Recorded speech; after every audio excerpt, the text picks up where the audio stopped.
Caroline Cozzi, bonjour. Bonjour. Merci d'avoir accepté notre invitation. Merci à vous, Carole.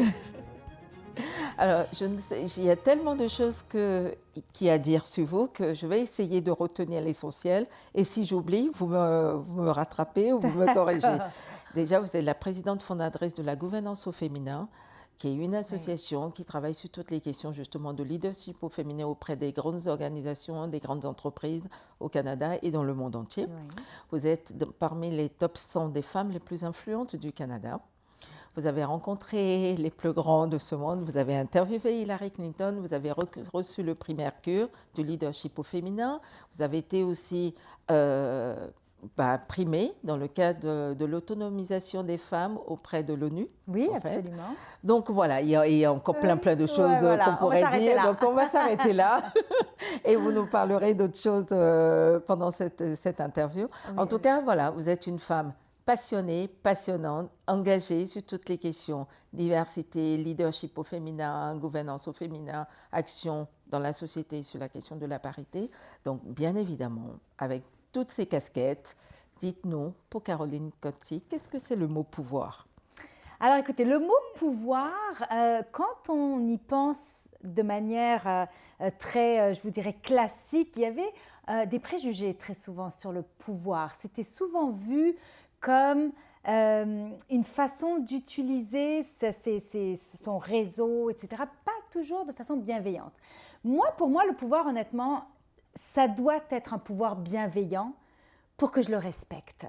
Alors ça, c'est dans toutes les sphères de la société, que ce soit un PDG, s'il utilise son pouvoir de façon bienveillante pour amener leurs employés à embarquer dans la mission de l'entreprise, s'il utilise son pouvoir de manière bienveillante pour s'impliquer dans la communauté, pour faire la différence dans la vie des autres, s'il utilise son pouvoir de façon bienveillante pour faire un changement dans la vie de certaines personnes qui veulent faire avancer leur carrière, comme beaucoup de mentors qu'on a à la gouvernance au féminin, qui sont des personnalités très occupées, très connues, etc., mais qui choisissent de donner leur temps. Ça, c'est du pouvoir bienveillant parce qu'ils ont le pouvoir de changer la vie de toutes ces femmes qui aspirent à se retrouver elles-mêmes dans des organes décisionnels, etc. Alors, moi, ce que je veux retenir du pouvoir, c'est la bienveillance. La bienveillance. Oui. Et est-ce que cette bienveillance, pour vous, elle se traduit de la même manière dans votre univers personnel que professionnel? Ah oui, absolument. Ouais. Absolument. Moi, je pense qu'on est une personne. C'est fini le temps. Vous n'êtes pas saucissonné pas du tout. Pas du tout. Il fut un temps, on s'attendait à ce que des hauts dirigeants aient un comportement au travail, un comportement à la maison, qu'ils dissocient le tout, etc. Je vous dirais qu'on est dans une ère où les gens sont très intéressés à connaître les vies privées des uns des autres. Ce qu'on appelle le storytelling, raconter son histoire, est quelque chose qui parle à beaucoup de gens, qui inspire beaucoup de gens. Et alors qu'il fut un temps où on disait, quand les employés arrivaient au bureau, tes problèmes, tu les laisses au vestiaire, on ne veut pas en entendre parler.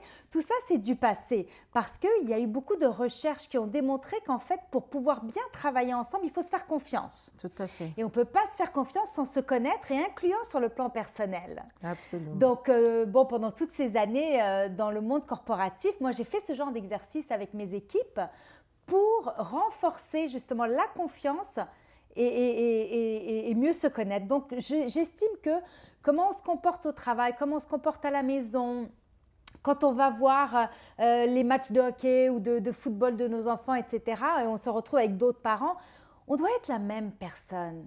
On doit respecter notre éthique, respecter nos valeurs, et tout ça, ça doit se rejoindre. Sinon, le masque va tomber tôt ou tard. Il faut être authentique, on est qui on est, et on est ce genre de leader-là, tant à la maison qu'au travail. C'est ce qui fonctionne. Et c'est ça aussi qui contribue à l'équilibre, en fait, cette fameuse équilibre vie privée, vie professionnelle qu'on nous dit tant, s'agissant des femmes, dans les postes à responsabilité, ça en fait partie. C'est même le cœur. Même. Absolument. Moi, souvent, on me pose cette question, ton équilibre, etc. Ce que je veux dire sur la question de l'équilibre vie professionnelle et vie familiale, c'est quelque chose de très personnel. mon équilibre à moi, ce qui me rend heureuse, va peut-être vous sembler un déséquilibre total. Probablement, pas beaucoup de gens va sembler être un déséquilibre total, mais c'est mon équilibre à moi dans lequel je suis heureuse. Je pense que c'est à chacun de vraiment consulter sa petite boussole du bonheur et se dire, OK, est-ce que c'est ça mon équilibre ou est-ce que c'est ça? Et quand on est aussi passionné, engagé que je le suis, on ne peut pas être heureux à la maison en sentant qu'on ne fait pas tout ce qu'on pourrait faire au travail ou dans la communauté, etc. Puis je vous dirais que j'ai la chance d'avoir deux enfants adultes aujourd'hui qui m'ont toujours soutenue, qui m'ont toujours poussée, propulsée même, en me disant « Non maman, vas-y, c'est ce qui te passionne, nous on peut se débrouiller ». Et ils ont tellement appris à travers tout ça que j'ai vite réalisé que ça ne servait à rien d'avoir des sentiments de culpabilité. Parce que c'est certain que je leur ai enlevé quelque chose dans le fait que je n'ai pas passé mes soirées avec eux, que j'ai soupé le soir avec eux peut-être 1 ou 2 fois par semaine, pas beaucoup plus malheureusement. Mais ce que je leur ai apporté par ailleurs, je pense qu'ils l'ont vu très rapidement et on a une relation qui est absolument extraordinaire, très proche. Et comment eux ont réussi à propulser leur carrière aujourd'hui, je pense que ça a fonctionné, notre équilibre. Finalement, pour vous, ce n'est pas un sacrifice, en fait, c'est juste un ajustement. Ce n'est pas un sacrifice, exactement. Je sais que beaucoup de gens l'appellent comme un sacrifice parce qu'ils ont l'impression qu'on souffre. Que les enfants souffrent de l'absence de maman, que maman souffre de moins voir ses enfants. C'est certain qu'on aimerait être ensemble tous les jours. La réalité est différente. Est-ce que ce n'est pas plus sain? Je pense que si. Est-ce que les moments qu'on passe ensemble ne sont pas beaucoup plus enthousiasmants, beaucoup plus excitants? Si. Vous savez, quand les enfants ont 15 ans, 16 ans, 17 ans, quand maman sort, les enfants sont contents. Et donc, quand je rentrais à la maison et que je textais les enfants, donc, ce soir, je soupe à la maison, eh ben, je peux vous assurer qu'ils étaient là, ils étaient à table, ils avaient hâte d'entendre mes histoires et moi d'entendre les leurs, d'échanger. Et donc, ces moments privilégiés d'échange, d'écoute active, etc., je pense que ça vaut beaucoup plus que des gens qui se voient tous les soirs. Mais qui n'ont rien à se dire ou qui sont très malheureux. Qui sont blasés, qui ne s'écoutent plus, qui ne sont pas intéressés par la vie les uns des autres. Donc là, j'ai des enfants de 20 et 22 ans, une fille avocate, un fils en business et finance. Je me dis, il me semble que ça a bien fonctionné, mais c'est ma recette, encore une fois. Je ne veux pas avoir l'air de dire... C'est ce que vous devez toutes faire, vous les femmes, en plus monoparentales, immigrantes, etc. J'avais un certain nombre d'obstacles qui auraient pu me décourager. Donc, je ne suis pas en train de dire « faites ça ». Je suis en train de dire « voilà le modèle qui a fonctionné pour moi ». Trouvez celui qui fonctionne pour vous. Et je pense que c'est aussi de ne pas se laisser influencer par les autres. Parce que tellement de gens, parce que tout le monde a son opinion et tout le monde veut vous dire ce que vous devez faire. Voilà. Il ne faut pas écouter. Parce que si j'avais écouté les gens qui me disaient « Ah, mais tu ne penses pas qu'à cette heure-ci, tu devrais être à la maison avec les enfants? Tu ne penses pas que les enfants devraient avoir des bons repas faits maison tous les jours ?» Si on écoutait ça, les gens sont bons pour mettre de la culpabilisation sur les femmes. Déjà que nous, on se les met toutes seules. Donc, si vous deviez donner un conseil à une jeune femme, ça serait ça. C'est de s'écouter et finalement de ne pas trop écouter les autres. Écoutez, il faut tout prendre. Parce que je suis à l'écoute d'une part de toute rétroaction. Quand quelqu'un parfois me dit « écoute, tu sais ton comportement » ou « j'ai un conseil », j'écoute. Parce que je me dis, c'est quand ça vient d'un angle de bienveillance, c'est toujours pour moi le motto. Mais j'assume que les gens que j'ai choisis, qui m'entourent, sont dans la bienveillance. Donc j'écoute les conseils des autres, mais je ne me mets pas de pression, même si je me dis, ah là là, 8 personnes sur 10 m'a dit que voilà ce que je devrais faire. Mais ça ne veut pas dire que c'est ce que je vais faire. J'en prends acte, mais je vais m'écouter d'abord et avant tout. Et je considère qu'on est tous tellement différents. On a tous des passés tellement différents, des expériences tellement différentes. Et en particulier moi qui ai grandi dans la guerre du Liban, qui ai vécu seule depuis l'âge de 17 ans, seule à Paris pendant que mes parents étaient à Beyrouth pendant la guerre. J'ai eu un parcours... J'ai jamais rencontré quelqu'un qui a vécu comme ça. Si, la seule femme que j'ai rencontrée qui a vécu le même parcours que le mien, c'est Winnie Bianimia, qui est la directrice générale mondiale d'Oxfam à Londres, qui a grandi aussi dans la guerre d'Ouganda, qui à l'âge de 17 ans est arrivée à Londres seule. Donc elle seule à 17 ans à Londres, moi seule à 17 ans à Paris, pendant que notre famille était dans la guerre de nos pays respectifs. Et on a tout de suite senti vraiment une chimie, une amitié très rapide. Mais encore là, elle a aussi par-dessus ça sa propre personnalité, Bien ses sûr. propres valeurs, sa mission à elle et pas forcément à la mienne. Donc, même si on a tellement de points en commun, donc on prend ce que les autres ont à nous dire, mais on s'écoute, principalement on s'écoute.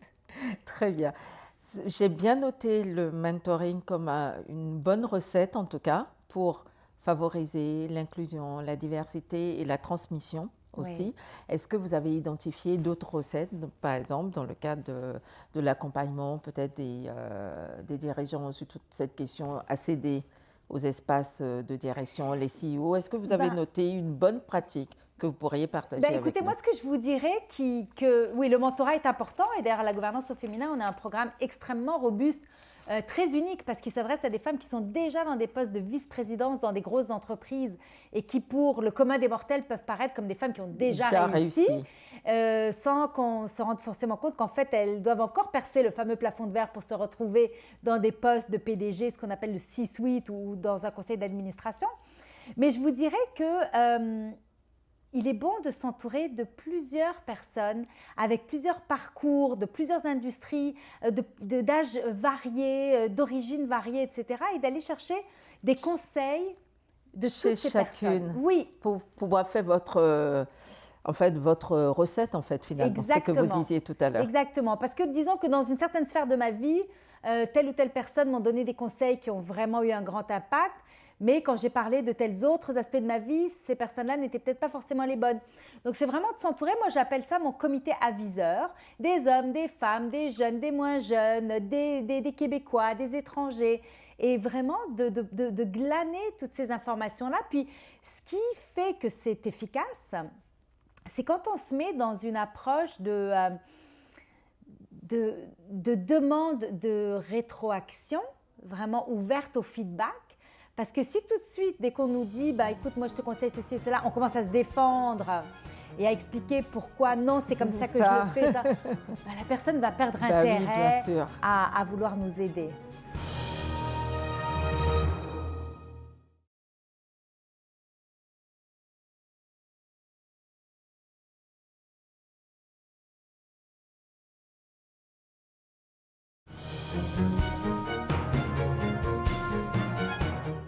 Est-ce que vous avez une phrase ou une devise, quelque chose qui vous inspire ou qui illustre vos propos?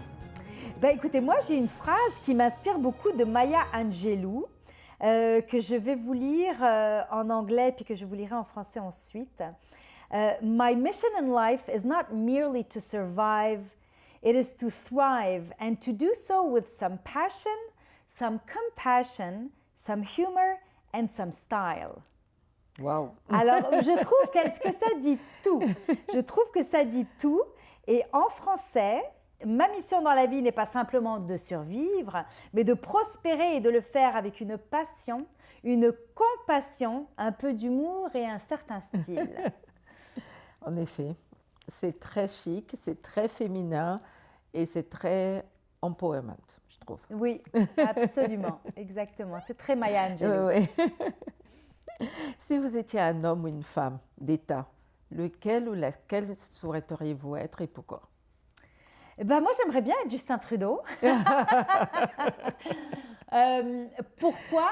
Parce que je pense que Justin Trudeau incarne un renouveau.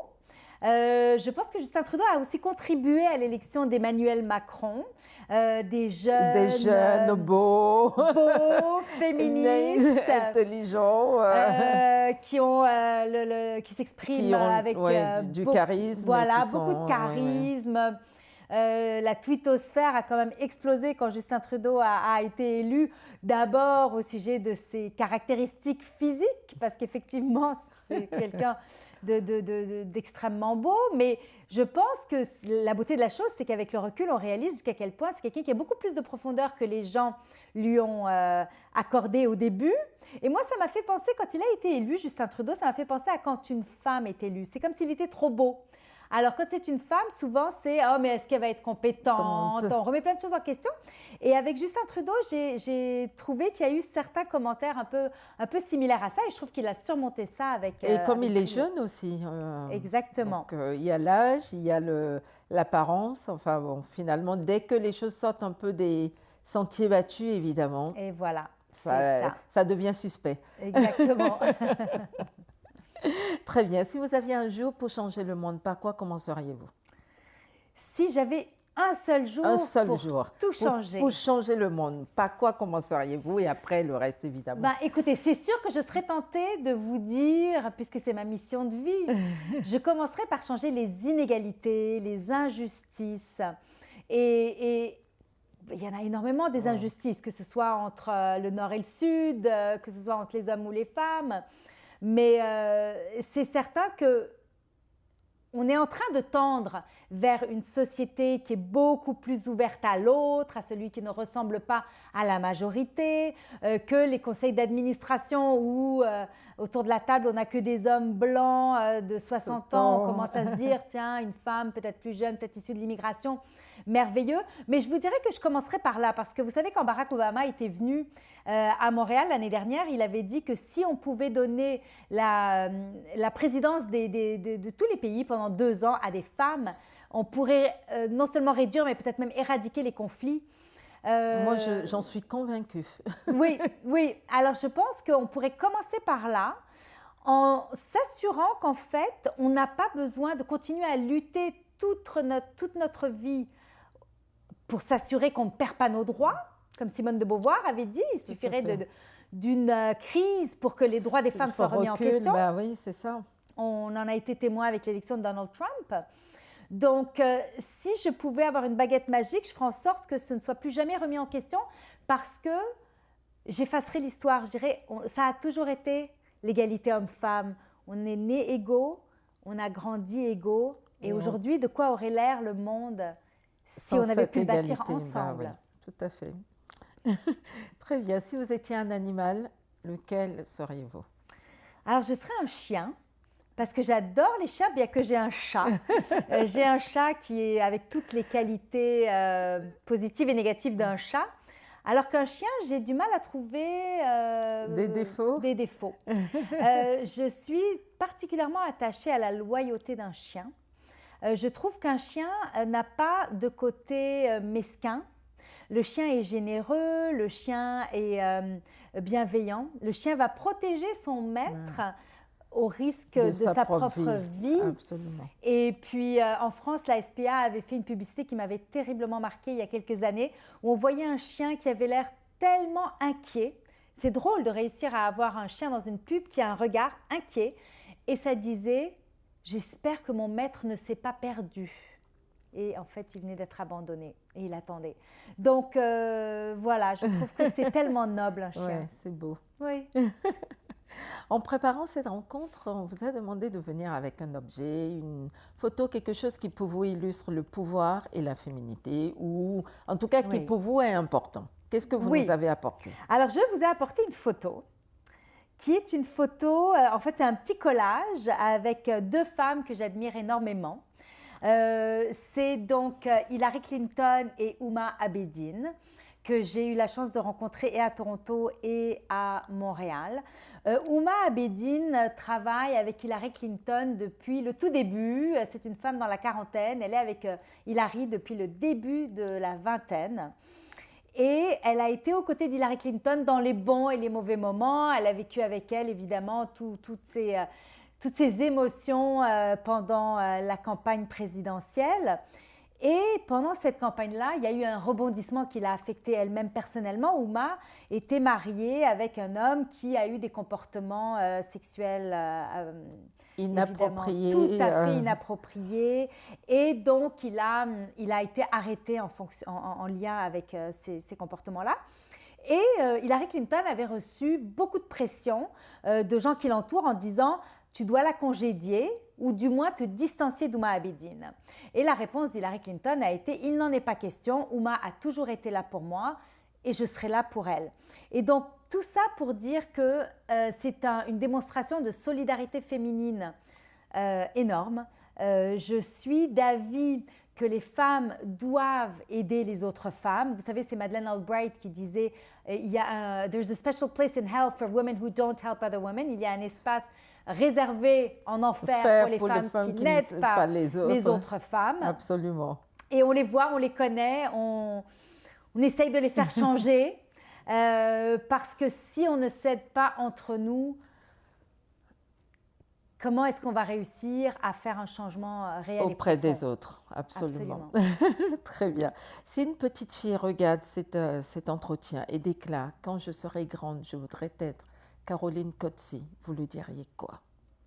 Ah, je dirais, repose-toi maintenant parce que c'est fatigant. Il y a du travail à faire. Je lui dirais que je suis extrêmement touchée et honorée qu'elle puisse trouver que ma mission est honorable et qu'elle souhaite reprendre le flambeau. Parce que mon objectif premier dans tout ça est d'avoir un legs. Mon objectif est de pouvoir avoir un impact dans la société, que ce soit ici ou ailleurs. De faire le changement, un changement pas seulement dans la vie de femmes individuelles, mais dans la société. Je travaille d'ailleurs de manière très rapprochée avec beaucoup d'hommes impliqués dans le conseil d'administration de la gouvernance au féminin, dans tous les comités, des hommes qui ont eu un impact sur ma propre carrière. Et je lui dirais qu'elle s'entoure très bien d'hommes, de femmes bienveillants qui ont cette mission-là également à cœur. Et qu'elle l'amène à un niveau supérieur parce que finalement, c'est par étapes. Chaque chose que chaque femme fait pour aider les autres est une étape de plus, mais on va avoir besoin des générations qui nous suivent pour continuer ce...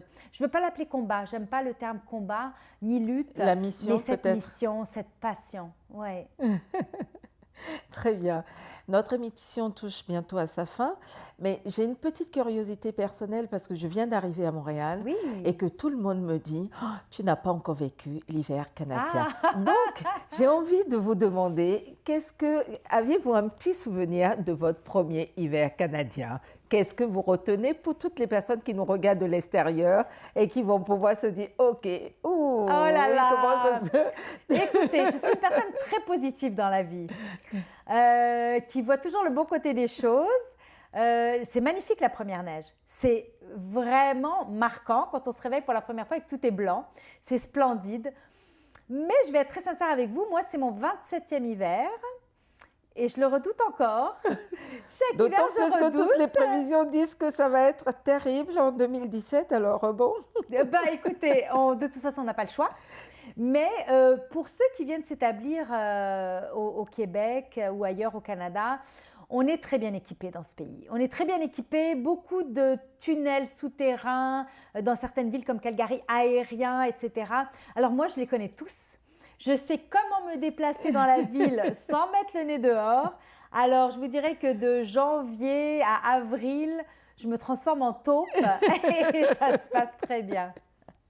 Très bien. Mais en tout cas, merci beaucoup, Caroline. Merci, Carole. Merci pour cette rencontre très inspirante. Merci à vous. Très passionnée et à très bientôt. Merci, Carole. Merci.